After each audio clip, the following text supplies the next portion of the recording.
व्याकुल मामरिये தியாகத்தின் மாதாவே சிலுவையின் அடியினிலே சிந்தை நொந்தழுதாயோ.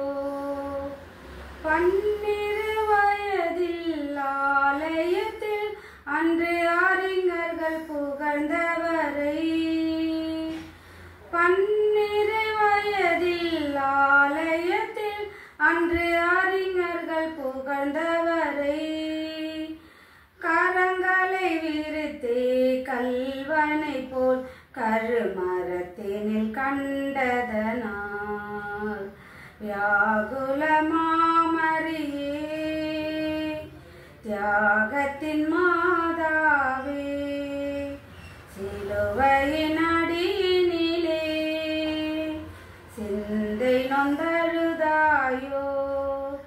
திருமண பந்தியில் கனிரசமே அன்று அருளிய திருமகனே. திருமண பந்தியில் கனிரசமே அன்று அருளிய திருமகனே. குருதி சிந்தி கடற்காடினை என்று பருகிட கண்டதனால் வியாகுல மாமரியே தியாகத்தின் மாதாவே சிலுவையின் அடியினிலே சிந்தை நொந்த